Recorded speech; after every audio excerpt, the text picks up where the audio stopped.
El programa de televisión del Instituto Superior de Estudios Lomas de Zamora. La Asociación de Mujeres Penalistas de Argentina tiene como corresponde a una presidente que es mujer y abogada penalista, o debería decir presidenta. Se lo estoy preguntando a la doctora Mariana Barbita, a quien le doy la bienvenida y le agradezco la visita. ¿Cómo estás, Mariana? Hola, Luciana, muchas gracias. Muchas gracias por la invitación. ¿A vos, presidente o presidenta? Te diría que presidenta porque me parece que más allá de una cuestión, digamos, institucional, el lenguaje es muy importante a los fines también de identificar este rol que queremos tener las mujeres en determinados ámbitos. O sea que yo no me llevo mal con la lengua castellana y creo que hablar de presidenta también genera, digamos, un impacto en el posicionamiento. Así que presidenta, entonces. Presidenta. Mariana, presidir e integrar la Asociación de Mujeres Penalistas de Argentina, ¿te coloca en las filas del feminismo? Bueno, a ver, primer cuestión para aclarar. AMPA, sin H, la Asociación de Mujeres Penalistas de Argentina, surgió en el año 2012 a raíz de una propuesta personal que le hice a distintas colegas, más o menos de mi generación, que nos dedicamos al derecho penal, al litigio penal en forma privada, y esto tenía que ver con haber descubierto, por lo menos en mi caso particular, haber entendido que había una ruptura de igualdad entre varones y mujeres que ejercemos el derecho penal. Por supuesto que yo me considero feminista, soy feminista, milito en el feminismo desde distintos espacios, pero esto no significa que todas las personas que integren AMPA, mujeres, varones o de alguna identidad sexual que determinen, estén vinculados directamente o vinculadas con el feminismo. Yo me considero, digamos, una militante del feminismo porque creo en ese espacio, digamos, teórico. Pero no necesariamente AMPA está vinculado con el feminismo. Bien, el derecho como disciplina es de tradición masculina. ¿Qué podemos decir sobre la tradición del derecho penal? Bueno, justamente es el grave problema que tiene el derecho penal, que muestra históricamente un espacio destinado a los varones. Cuando uno piensa en un abogado penalista, justamente piensa en un varón. Jamás se imagina la posibilidad de que sea una abogada penalista y una mujer. Y esto me pasa a mí también en la universidad. Yo cuando doy clases, el curso termina, digamos, con mis alumnas fascinadas por la materia de derecho penal, pero con un discurso que viene de la casa diciendo que las madres le piden por favor a esas hijas que no hagan derecho penal, que se dediquen a familia, a sucesiones, pero que nunca, por favor, se dediquen al derecho penal. Algo que me pasó a mí también personalmente. Mi madre, bastante preocupada hasta el día de hoy de que me dedique al derecho penal, pero eso tiene que ver con una cuestión cultural, una reproducción de modelos donde siempre identificamos el derecho penal con los varones. Es una profesión como cualquier otra, es una rama como cualquier otra, y me parece que la irrupción de las mujeres en el derecho penal es algo absolutamente importante, por varias razones, pero si hubo un problema en el derecho en relación a las mujeres y los varones, en el derecho penal esto se ve intensificado en función de esta disparidad estructural. Digamos, varones y mujeres nos encontramos en una situación de desigualdad estructural que se reproduce en todos los espacios, pero hay algunos donde particularmente se ve más. Claro, se intensifica, es cierto. Se intensifica y te digo, Luciana, ejemplos hay millones. Digamos, algunos podría ser, que también me ha pasado personalmente, y hablo en forma personal porque estoy hoy acá, pero en realidad le puede pasar a muchas mujeres que ejercen la profesión en forma particular, que tiene que ver, por ejemplo, con presentarse en una mesa de entradas y acompañada de tu cliente, y sale el personal de tribunales y te pregunta si había llegado el abogado. Entonces, es increíble, pero vos te encontrás que frente a tu cliente ni siquiera te identifican como profesional, piensan que sos acompañás a esta persona, una secretaria, un asistente, pero nunca te identifican como la profesional que está a cargo del caso. Otros ejemplos pueden ser en reuniones. Yo he compartido estudios con otros prestigiosos abogados, varones. Ahora yo me dedico en mi propio estudio, digamos, a ejercer. Y en las reuniones, yo he empezado, digamos, la reunión y cuando abro ya la puerta me piden un café. Y le digo al cliente, mire, yo le puedo traer el café, no tengo problema, pero resulta que soy su abogada y me tiene que contar de qué se trata y por qué está acá. Y se quedan impactados. O sea, la combinación mujer, joven, no ahora tanto, pero en su momento era más joven. ¿Cómo que no? No, sí, no tan joven. Mujer, joven y penalista es como explosiva. Bien. ¿Y la justicia es mujer? Bueno, ahí, digamos, algunas cuestiones históricas uno podría decir que sí, que siempre se identificó a la mujer con algunas figuras de la historia, pero creo que no es ni mujer ni varón, no tiene identificación. Me parece que digo, y esto lo traslado también a situaciones históricas, cuando uno habla y piensa en Aristóteles, por ejemplo, Aristóteles nos desconocía a las mujeres como partes de la polis y eso ya marcaba una gran diferencia entre varones, mujeres y esclavos, porque esclavos y mujeres estábamos afuera de las decisiones. Luego, si uno piensa en la Revolución Francesa también, la historia demostró que las mujeres estábamos, abandonadas, porque cuando se realizó la declaración eran varones, estaban pensadas y dirigidas para los varones, sin perjuicio que las mujeres participamos también en ese espacio. Con lo cual, yo no diría que es mujer o varón, porque además utilizar estos términos también monopolizan un posicionamiento dejando afuera, por ejemplo, a identidades sexuales diferenciadas. Esto es un tema que se empieza a trabajar, que tiene que ver con romper, digamos, la situación vinculada a lo biológico.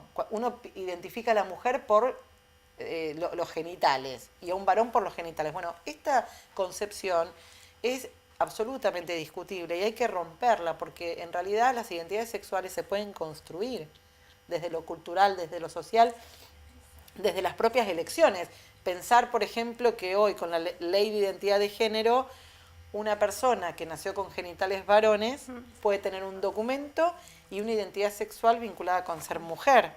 Entonces es como, digamos, difícil identificar y quedarse con un monopolio de esta división, mujeres o varones. De hecho, en otros países del mundo ya hay una tendencia a, en los baños públicos, identificar distintas figuras, no solamente el varón, la mujer, sino que otras identificaciones, porque, insisto, hay personas que no se identifican ni con una ni con la otra. Voy a traer, ya que hablamos de la lucha, a Beatriz Sarlo al diálogo. Ella reivindica el horizonte utópico de la igualdad como señal de progreso. La lucha por la igualdad de género, ¿es progresista, es utópica, ambas cosas, ninguna? Es difícil pensarlo y definir digamos, hacerlo así tan específicamente. Me parece que tiene que ver con la composición de distintas cuestiones. Hay que trabajar por esto, Luciana, hay que trabajar por esto porque en esta sociedad absolutamente desigual, la incorporación de mujeres en distintos ámbitos no solamente genera situaciones positivas, sino que nos permite visibilizar a quienes podemos aportar en el mundo situaciones de mejora, ¿no? Así que yo no diría que es una lucha utópica, yo diría que es una construcción que cada día se acerca más al objetivo, de a poco, de a poco. Lo que se ha logrado, el feminismo nos ayudó mucho a esto, nos permite hoy meternos, digamos, en distintos espacios que antes eran impensables. Por ejemplo, una mujer colectivera, ¿no? Pensar en Salta, hace poco ganó un caso, la primera mujer que decidió presentarse en un trabajo como cualquier otro para ser colectivera, y la sociedad salteña le puso sus límites y le puso sus reparos, pero ella judicialmente logró, digamos, hacerse notar en relación a que la idoneidad no tenía que ver con lo sexual o lo genital, sino tenía que ver con las capacidades, y esas capacidades no son monopolio de los varones. Así que la respuesta, digamos, concreta no te la podría dar. Me parece que hay una lucha que no claramente que no vale la pena. Que vale la pena, y eso está bueno decírselo también a las jóvenes, ¿no? A las mujeres, a las adolescentes y a los varones. Es muy importante que en esta construcción para romper la desigualdad estructural participen los varones, nuestros varones. Claro. Nuestros compañeros, digamos, ellos que también han sido criados en familias muy patriarcales, porque si uno piensa, aunque estemos en el siglo XXI, y piensa en este ejemplo que vos dirás qué pavada, sin embargo no lo es. Por ejemplo, cuando terminas de cenar, ¿quién lava los platos? ¿A quién le dicen que hay que ir a lavar los platos y levantar la mesa? A las mujeres, a las hijas. En cambio, los varones se tiran a ver el programa de televisión. Bueno, esto hay que romperlo. La distribución de las tareas en el hogar también es una distribución que tiene que ser equitativa. No necesariamente, y claramente no, las mujeres tenemos que dedicarnos a las cuestiones hogareñas. Sí, de todos modos creo que la perspectiva de género, como se va aplicando ya cada vez más en mayor cantidad de áreas, en la salud, en el trabajo, ¿es posible analizar el derecho penal desde la perspectiva de género? Sí, claramente es posible. Hay una tendencia, por suerte, en el Poder Judicial a empezar a romper con esta idea, como decía yo, una justicia patriarcal, pero cuesta bastante, y tiene que ver con la idea de comprometerse, primero, en reconocimiento de las víctimas, ¿no? Si hablamos de delitos, la perspectiva de género significa que el Poder Judicial, que es un Poder Judicial machista, patriarcal, de clase elitista, porque en general nuestros jueces y nuestras juezas vienen de sectores de la sociedad, te diría, de clase media alta, y así fue históricamente. Hay una tendencia a democratizar el ingreso a la justicia, pero en general, si uno saca una foto al Poder Judicial, nos encontramos con este sector elitista. Entonces, me parece que tiene que pensar desde el derecho penal en una posición en relación a la víctima, claramente cómo nosotras, el Poder Judicial incorpora a la víctima en los procesos judiciales, y por otro lado, también me parece construir y capacitar a los operadores y operadoras del sistema judicial, en particular del derecho penal. Porque si no hay perspectiva de género, no podemos darnos cuenta y sensibilizarnos con casos que no estamos hablando de trabajar fuera de la ley. Al contrario, claro, estamos incorporando las normativas internacionales que Argentina se comprometió a cumplir. Así que creo que es un gran desafío. Nuestra Corte Suprema de Justicia de la Nación tuvo, digamos, a Carmen Argibay como una referente, la primera mujer que accedió a la Corte, y una líder y alguien que nos marcó el camino a quienes entendemos que la perspectiva de género tiene que estar en el Poder Judicial. Y ella armó como una especie de mapa del Poder Judicial, venía trabajando con la Oficina de la Mujer, y claro, y con la capacitación. Se invierte y hay que invertir dinero desde el Poder Judicial para capacitar a los operadores y a las operadoras. Ejemplos, y digamos, tal vez uno después puede charlarlo, el femicidio, este delito, digamos, que es un delito conocido ahora mediáticamente. Cuando ingresa el caso, si el operador o la operadora no maneja qué significa un femicidio, ni siquiera lo puede calificar como femicidio. Entonces, esa operadora o ese operador del Poder Judicial de cualquier provincia, digamos, necesita tener capacitación sobre cuestiones de género para poder mínimamente ingresar en el sistema el nombre correcto. Lo mismo le pasa a la policía, las fuerzas de seguridad, que son quienes reciben muchas veces las denuncias, quienes escuchan a las mujeres por primera vez. Si no tienen perspectiva de género y capacitación en ese ámbito, claramente van a reproducir modelos patriarcales, que es lo que sucede en la práctica. Una mujer llega golpeada, digamos, con situaciones de violencia en su casa, y lo que recibe en general de los policías, de los funcionarios, es: no, mira, ¿por qué no volvés? Le pedís disculpas a tu marido, esto es una cuestión particular, privada, ¿cómo la vas a denunciar? O sea, que desde el propio Estado desoye, digamos, no hay forma de oír a esa víctima que está necesitando un canal, un puente. Por falta de capacitación. Por falta de capacitación. Por eso me parece que el derecho penal tiene una deuda tremenda en relación a esto, y me parece que hay una tendencia, bienvenida sea, a ir mejorando estos espacios.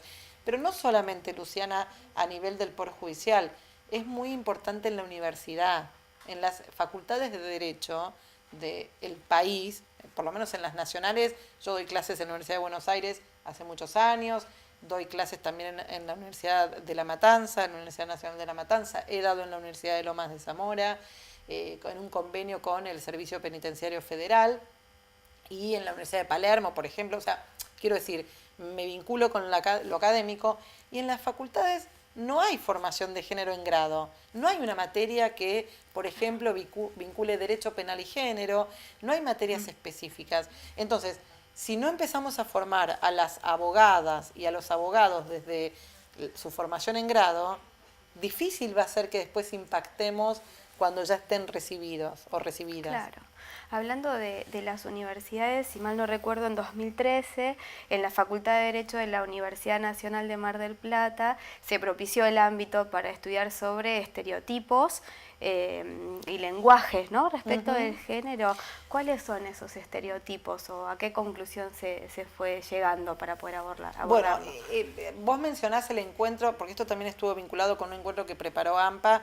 Nosotras venimos haciendo encuentros nacionales con la asociación desde el primer encuentro, que fue en el 2012 en la Universidad de Buenos Aires, que la verdad que fue un comienzo maravilloso, porque estaba colmado de gente. El Salón Rojo, que es un salón que está en la Facultad de Derecho de la Universidad de Buenos Aires, ahí en la calle Figueroa Alcorta, en Capital, y además porque tenemos la primer decana mujer. La doctora Mónica Pintos es la primer decana en la historia de la Facultad de Derecho de la Universidad de Buenos Aires, que nos abrió sus puertas para hacer el primer encuentro. ¿Cuál es la idea también de AMPA? O sea, extender esos encuentros a todo el país para que podamos trasladarnos, digamos, y las inquietudes trasladarlas también al interior del país, que muchas veces es difícil para quienes están trabajando, por ejemplo, en el Poder Judicial de Tucumán. Entonces, el segundo encuentro lo hicimos en Mar del Plata, y ahí fue donde trabajamos el tema de los estereotipos y el lenguaje. Para nosotros, nosotras y nosotros, claramente, hay estereotipos marcados culturalmente, estereotipos que tienen que ver con cómo se identifica a las mujeres y a los varones. Entonces, por ejemplo, la mujer puede tener estereotipos más vinculados con la debilidad y el varón con la fortaleza. Las mujeres nos califican y nos ponen como un cartel que dice, bueno, son femeninas y los varones son masculinos. Es decir, estereotipos que están marcados por cuestiones vinculadas a lo cultural y a lo social. Entonces, la debilidad no es una característica de la mujer. Un hombre también puede ser débil y eso no trae ningún inconveniente. O la mujer, pero ¿qué pasa? Se empiezan a romper estas imposiciones culturales, porque si no sos femenina, pareciera que no sos mujer. Si no sos delicada, no sos mujer. El estereotipo está vinculado también con la maternidad, cuál es el rol y la expectativa que se espera de las mujeres. Entonces, de repente encontrás mujeres que han decidido no ser madres y hay como un cuestionamiento fuertísimo de parte de la sociedad. Entonces, me parece que el estereotipo tiene que ver con eso, con trasladar o reproducir modelos hegemónicos como el patriarcado a las cuestiones básicas y diarias que nos pasan a las mujeres y a los varones. ¿Y estamos preparados como sociedad para aceptar que una mujer quiera ser, por ejemplo, madre sin convertirse en esposa? No sé si estamos tan preparados todavía. Vamos en camino, ¿no? Vamos en camino y bienvenido sea que podamos romper de vuelta con estas imposiciones y estos estereotipos. La realidad es que la familia, esta institución también muy patriarcal, se va reproduciendo en función también de las expectativas sociales. Y hoy en día no te garantiza el matrimonio, digamos, un buen resultado en términos de crianza de los hijos o de las hijas. Quiero decir, no es automático que porque vos te cases vas a ser una buena madre. Vos podés no casarte y ser una buena madre igual, o un buen padre. Y además, ¿qué significa ser buena madre, no? ¿Qué es ser buena madre? Muchas veces hay como cuestionamientos también a las mujeres que deciden compartir su avance profesional con la maternidad. Entonces, dejar a tu hijo o a tu hija en alguna guardería para ir a estudiar un posgrado es como algo caótico, es algo impensable. Y esto también genera que haya rupturas en la distribución de las tareas en el hogar. Si tuviésemos parejas comprometidas con la distribución equitativa de las tareas, digo, de la casa, bueno, no sería todo tan difícil. La mujer decide ir a estudiar un posgrado y el varón se queda en la casa ayudando con los chicos a darles de comer. Pero como la estructura tiene otra mirada, en general vas a ver que, por ejemplo, en el Poder Judicial nos contaba Garrigós de Rébori, que es una jueza que ahora está en la Cámara de Casación Penal, que ella, por ejemplo, 8 años de su vida profesional la dejó de lado por la crianza de los hijos, ¿no? Hoy es una excelente jueza y camarista y además es una mujer absolutamente comprometida, pero ella lo contaba desde un lugar llamativo, porque imagínate, en esos 8 años donde vos te dedicás a tu casa, en general los varones acceden a puestos mejores. En cambio las mujeres nos quedamos en esa situación como relegadas. Entonces, ¿qué hay que hacer? Hay que romper esta idea de que las mujeres nos dedicamos únicamente a la casa y que los varones no nos pueden ayudar. Así que bienvenido sea que distribuyamos las tareas de otra manera. Pero en definitiva, la pregunta vinculada, si estamos dispuestos o dispuestas a aceptar una maternidad sin matrimonio, yo creo que sí, y espero a eso también, ¿no? Aspiro a que las que decidan, las mujeres que decidan o los varones que decidan criar a sus hijos o a sus hijas sin el contexto de la familia, tienen una oportunidad para hacerlo, claramente. Eso no significa que uno no esté bueno compartir con el otro, digamos, yo la verdad que creo en las relaciones humanas, así que ya sean del mismo sexo o de otro sexo, y me parece que son decisiones, ¿no? Pero que no invalidan, no es que si no arrastras el matrimonio, claro, sos una fracasada o un fracasado en relación a la paternidad o la maternidad. Y me quedo con los prejuicios, ¿no? Beatriz Cohen, si no me equivoco, en 2008, es socióloga ella y afirma que a medida que como que uno va metiéndose en determinados ámbitos de la justicia, como que se enrarece la aparición de la mujer, por ejemplo, en fueros que tienen mayor prestigio o los que mueven mayor cantidad de dinero. ¿Es tan así? Sí, es así, es así. A ver, por ejemplo, a Beatriz Cohen también, a quien respeto muchísimo y la admiro, ella también da clases en el posgrado en la Universidad de Palermo, viene trabajando con el feminismo, con Diana Mafía, que también son referentes del feminismo en la Argentina. Ella viene trabajando cuál es la relación de las mujeres en el Poder Judicial y en los distintos fueros. Y claro, por supuesto que en los fueros más prestigiosos no vas a encontrar muchas mujeres. Por ejemplo, el fuero penal económico, que discute cuestiones vinculadas con lo penal y con lo económico. Por ejemplo, cuestiones de contrabando, cuestiones también en lo tributario, las grandes evasiones, que no sé si están en la Argentina las grandes evasiones perseguidas, pero existe el fuero. Bueno, en general los titulares son varones, porque son fueros en los cuales se maneja dinero, se maneja poder, entonces pareciera que las mujeres no somos capacitadas para esos espacios. En cambio, en otros fueros, si vos ves el porcentaje de distribución entre mujeres y varones, las mujeres tienen un mayor porcentaje, por ejemplo, en familia, en el fuero laboral, porque bueno, se reproduce esta tendencia que te contaba desde la universidad. Pareciera que las mujeres no podemos acceder al derecho penal, entonces somos las que menos estamos. ¿Y el preconcepto es que mientras más femenino, menos prestigioso? No sé si es así el concepto, no sé si este es el concepto, porque, insisto, la idoneidad no tiene que ver ni con el sexo, digamos, ni con el género, tiene que ver con las capacidades y en ese sentido lo importante sí es remarcar que quienes no podemos acceder a las mismas herramientas por esta desigualdad estructural, probablemente estemos en una desventaja en relación a quienes accedan a las herramientas. Pienso en el acceso a la formación académica, a la formación profesional. Como las mujeres estamos en condiciones de desigualdad y siempre estamos, digamos, como pensadas para otras actividades, nos vamos quedando en estas formaciones. Entonces, no creo que, digamos, lo femenino o la femineidad o la mujer implique falta de idoneidad. No, todo lo contrario. Lo que pasa es que hay que abrir los ojos y empezar a advertir esto que te decía hace un minuto.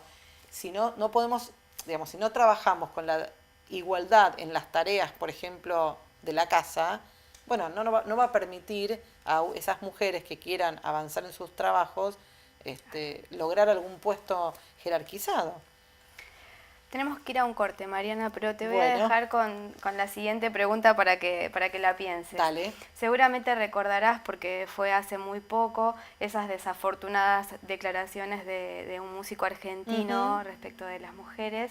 Y me gustaría saber cuáles son las reflexiones que te generaron a vos. ¿Te parece? Dale. Vamos a un corte, enseguida volvemos. Hola, hola, ¿cómo les va? Esto es ISEL TV, el programa de televisión del Instituto Superior de Estudios Lomas de Zamora. Hola, hola, ¿cómo te va? Hoy queremos presentarte y mostrarte qué es lo que podés encontrar en nuestro canal. El ISEL TV es un programa de entrevistas que se construye a partir de diálogos producto de nuestras inquietudes. Debemos confesarte que quedarnos quietos no es lo que más nos gusta. Lo que sí nos gusta, por ejemplo, es el arte en todas sus expresiones. Nos acompañan dibujantes, artistas plásticos, actores, músicos, bailarines. O vienen o nosotros vamos donde su obra se gesta, se expone, se muestra, se goza. También nos gustan las ciencias, los deportes y todos los temas de actualidad. Los temas del ISEL TV podrían clasificarse, pero a nosotros nos gusta más el caos. Un caos que nos organice, que supere contradicciones, que resuelva problemas, que problematice, que tensione, que distienda, porque esa es nuestra búsqueda. Las producciones siempre forman parte de un proyecto, y en el caso del ISEL TV es importante que sepas que rodeando los programas está el proyecto educativo ISEL, con sus carreras técnicas y el colegio secundario que se está gestando. Abraza y acompaña este proyecto el propietario de la idea, el Colegio Público de Martilleros y Corredores del Departamento Judicial de Lomas de Zamora. Este es nuestro estudio. Podés acercarte y visitarnos cuando quieras. Y si no, nos seguimos encontrando en donde queda el registro de lo que hacemos. A nuestro saludo habitual le agregamos el deseo de que no te quedes quieto, que tengas una larga y buena vida.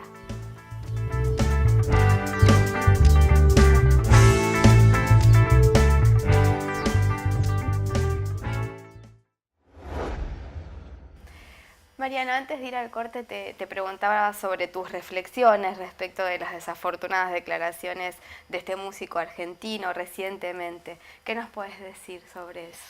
Y que fueron llamativas, fueron impactantes, se generó un revuelo en cualquier ámbito, ya sea el académico, el judicial, digamos, el mediático.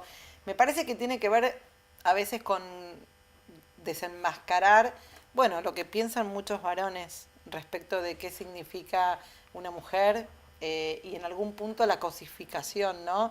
Pero esto no es un problema de Cordera, digo, Cordera, además de ser un excelente músico, a quien además a mí me gusta en particular, me parece que lo que hizo fue evidenciar un problema que tiene que ver con la construcción de estos modelos, de un modelo patriarcal. O sea, en la medida que no rompamos estos estereotipos, estos modelos patriarcales, esta forma de educar a los varones, no vamos a tener respuestas distintas ni diferenciadas.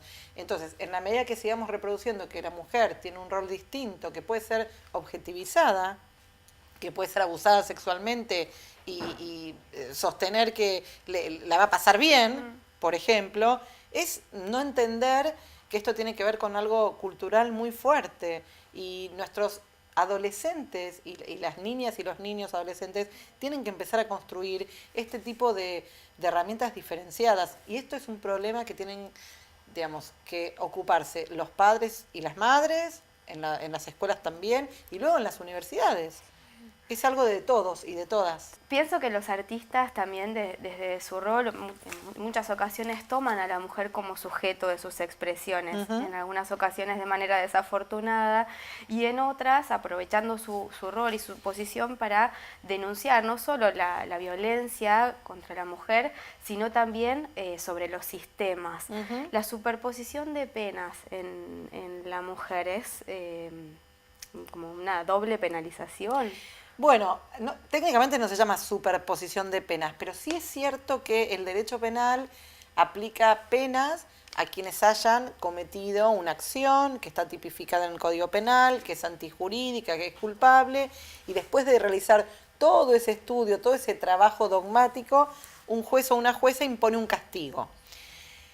Y existe una garantía constitucional que tiene que ver con la intrascendencia de esa pena. Esa pena no puede trascender, por ejemplo, a tus familiares, a tus hijos, a tus hijas, a tus otros ámbitos. Entonces, ¿qué pasa en los casos de las mujeres que han sido condenadas? Bueno, muchas veces se reproducen modelos en los cuales los jueces y las juezas sin esta capacitación en género no pueden ver la situación de esas mujeres que quedan atrapadas por el sistema penal en función de su vulnerabilidad. Y pienso en los casos concretos, por ejemplo, de mujeres que están privadas de su libertad por haber participado en alguna venta o comercialización en menudeo de algún estupefacientes.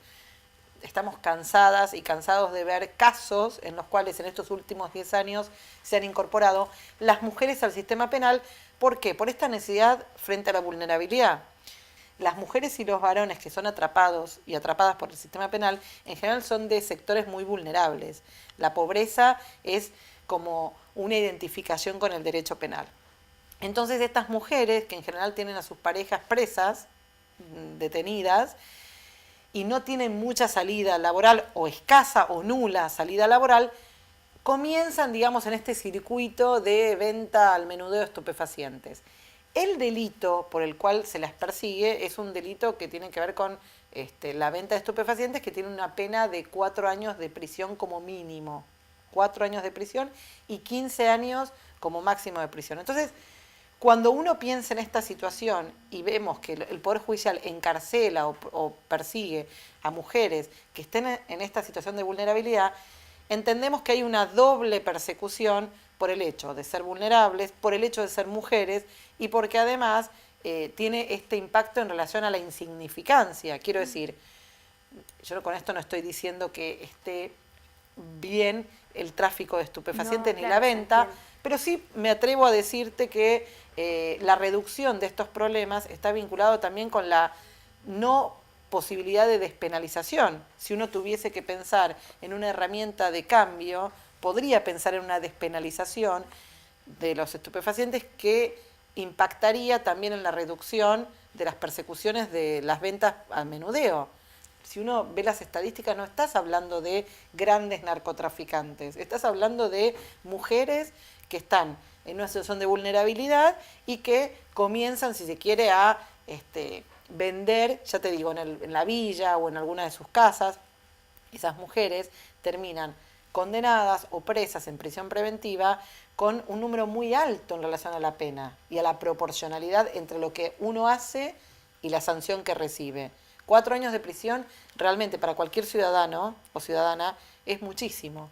Entonces terminamos imponiendo dobles castigos o dobles penalidades, como decías vos, en relación a esto, a tener enfoques vinculados con la vulnerabilidad, la condición de mujer y de pobre. Y cuando la víctima tiene que ver con la violación seguida de muerte, generalmente lo primero que se analiza es a la víctima. Y esto no sé si sucede por una cuestión técnica o porque es mujer. Pienso, por ejemplo, en la película El secreto de sus ojos, en donde una de las protagonistas es la secretaria del juzgado y la otra es la víctima. Bueno, a ver, varias cuestiones ahí para aclarar. En principio, cada juzgado o cada fiscalía toma el caso y decide investigarlo de alguna manera que puede, que esté capacitado. Los fiscales en general no saben investigar y mucho menos delitos sexuales. Nosotros tenemos un déficit en el Poder Judicial y en el Ministerio Público Fiscal para poder investigar casos vinculados con delitos sexuales que afecten la integridad sexual, por varias razones. Primero, porque la víctima en general no es creída. La víctima no se le cree, digamos, su manifestación porque se encuentra con un Poder Judicial muy machista. Entonces pasas a ser mentirosa, falaz, loca.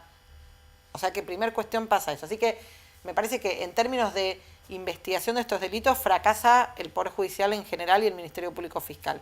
Después, si se empieza por la víctima, ¿en qué sentido? Digamos, en relación a el Estado tiene que escuchar a esa víctima. En general no son escuchadas las víctimas y ya te digo, pasan a ser...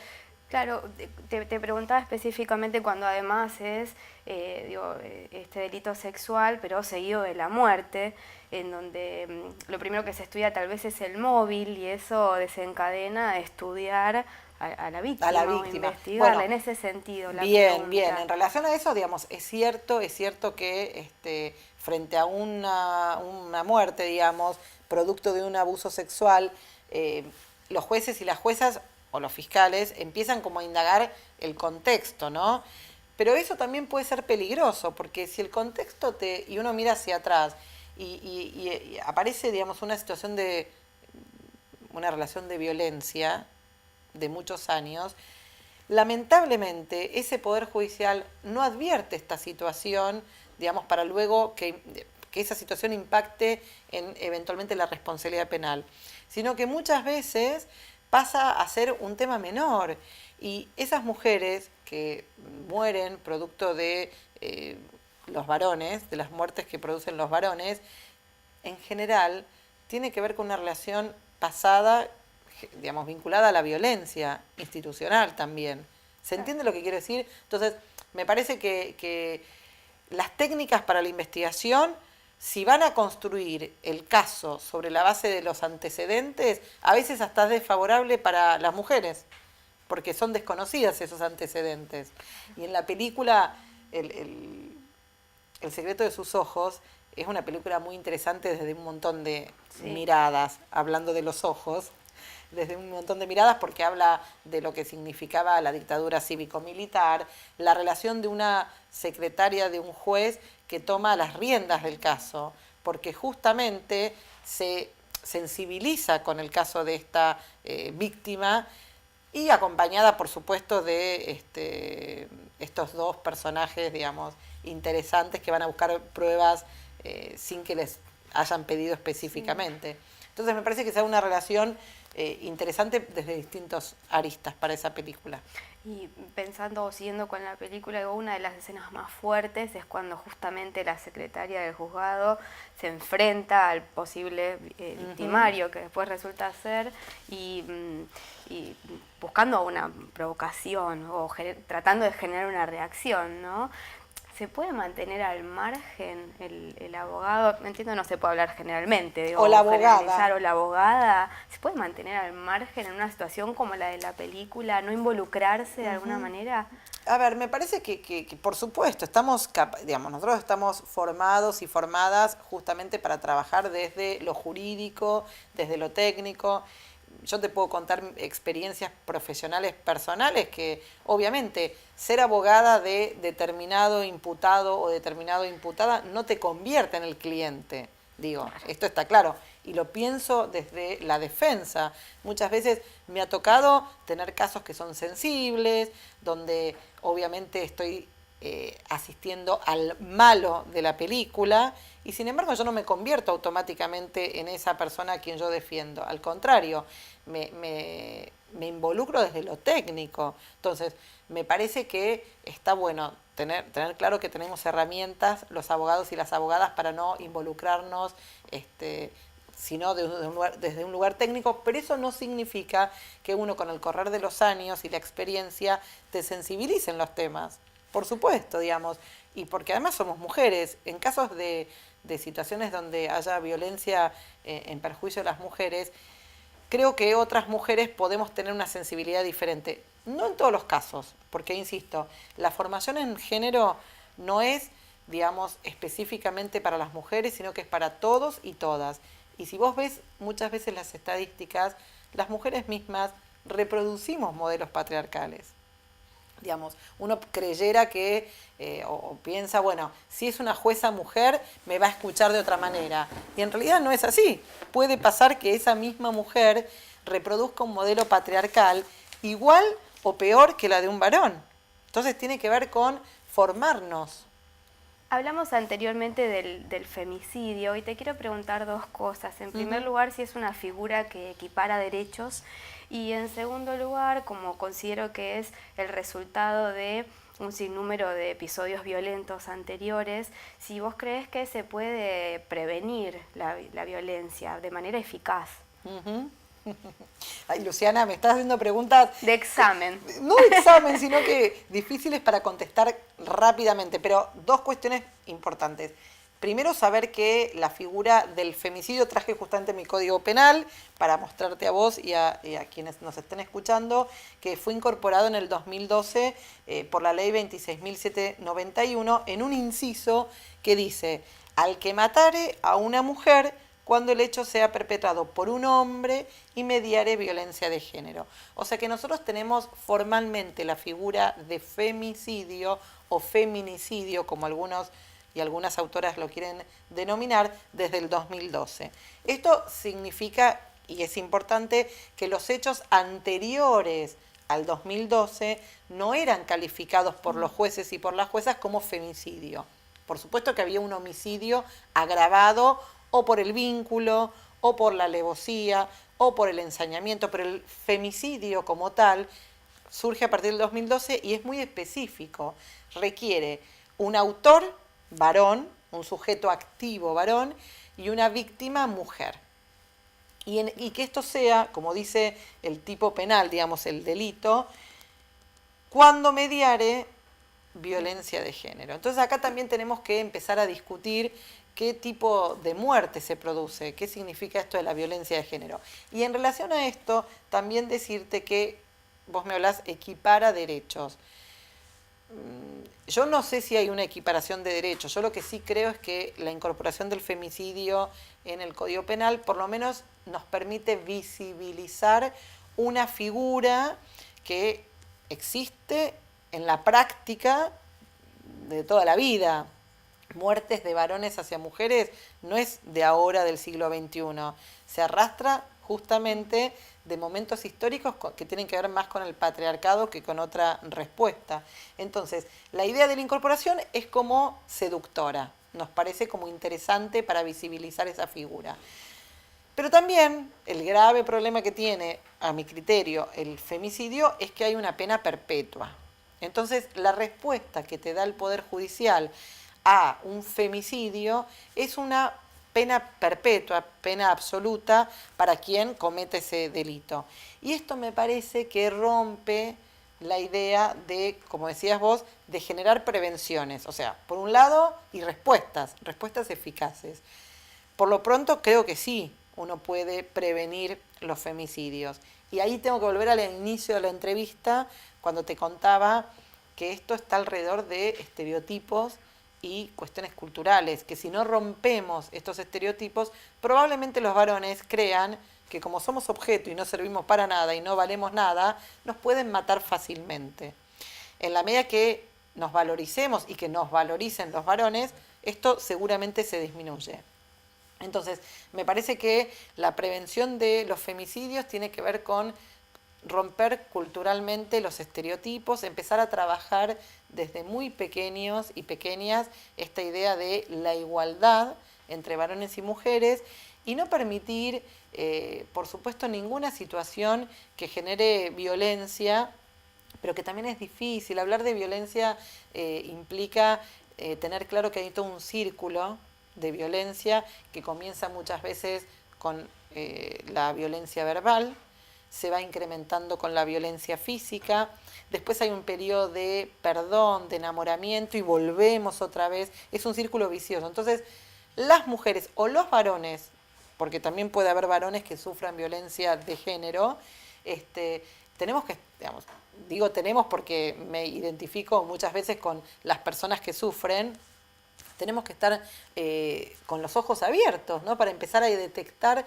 qué son estos signos de violencia que existen en las casas, por ejemplo. Entonces, equiparar derechos, yo no sé si lo llamaría equiparar derechos. Sí, el femicidio trae una visibilización que antes no existía y que el Poder Judicial empieza a tenerlo en cuenta desde otro lugar. Ahora, que esto va a ser la solución para evitar los femicidios es impensable.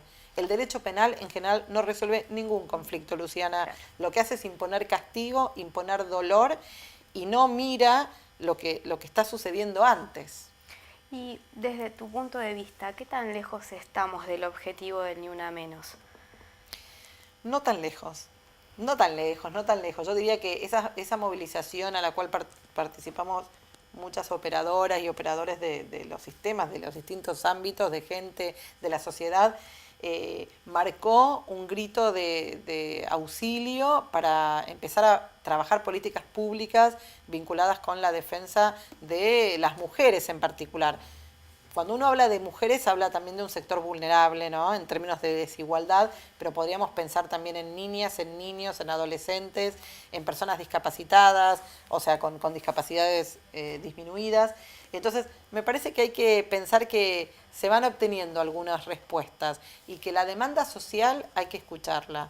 Las organizaciones en este sentido son muy fuertes. Pienso en el caso Belén, el famoso caso Belén que hace muy poquito salió a la luz.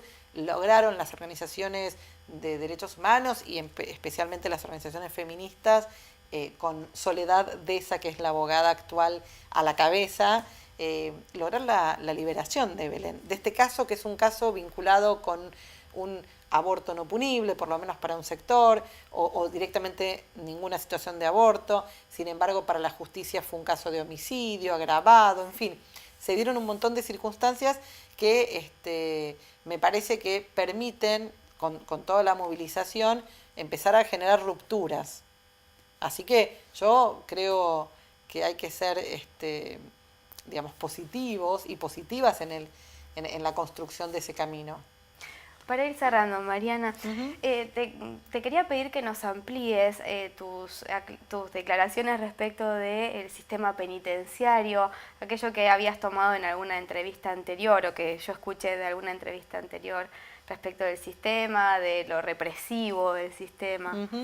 Sí, efectivamente hicimos una presentación en el marco de un congreso en la Universidad de San Martín, en la Universidad Nacional de San Martín, donde mostrábamos cómo dentro de la formación del sistema penitenciario se reproduce un modelo bastante patriarcal y machista y represivo. ¿En qué sentido?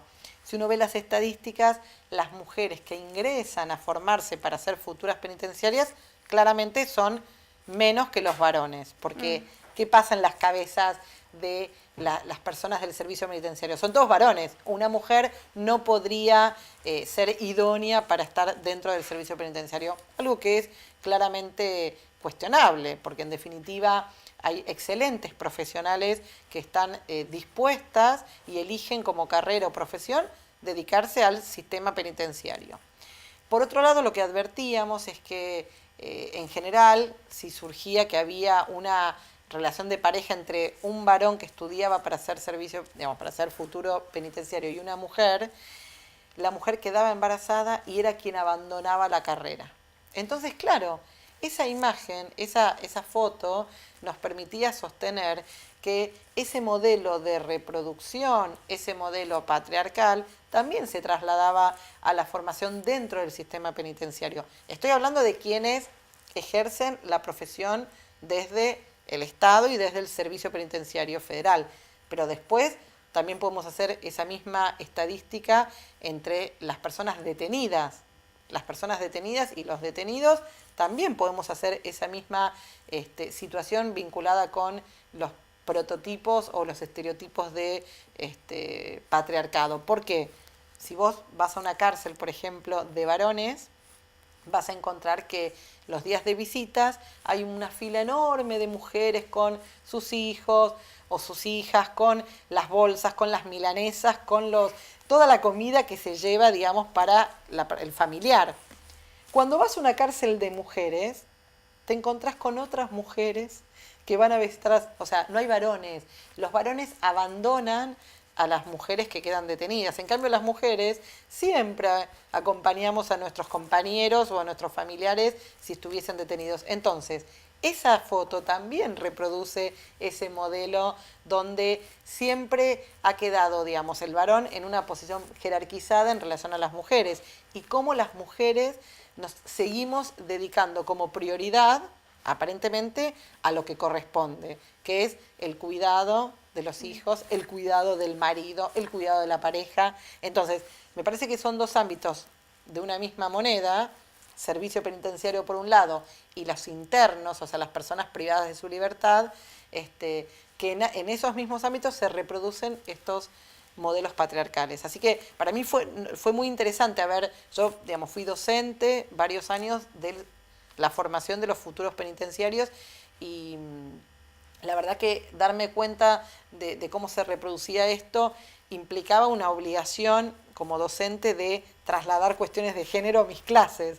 O sea que mis exalumnas y mis exalumnos escuchaban por primera vez situaciones de esto, ¿no? Cómo se tiene que romper este estereotipo. La mayoría de los chicos que estudian para el servicio penitenciario vienen de casas muy patriarcales, así que para ellos será como novedoso ver esta situación. Entonces, importante que también en la formación de quienes van a cuidar, digamos, en principio, a las personas privadas de su libertad, tengan esta formación en género. Qué interesante. Me quedo con ganas de preguntarte mucho más, pero bueno, nos corre el tiempo, así que te comprometo en cámara a que nos vuelvas a visitar. Bueno, le digo a la cámara entonces que me comprometo yo misma ante Luciana y ante ustedes a volver, que la verdad que fue muy grata la entrevista y te agradezco muchísimo. No, gracias a vos, Mariana, a vos también, gracias por acompañarnos. Te esperamos la próxima semana y como siempre te deseamos tiempo y buena vida.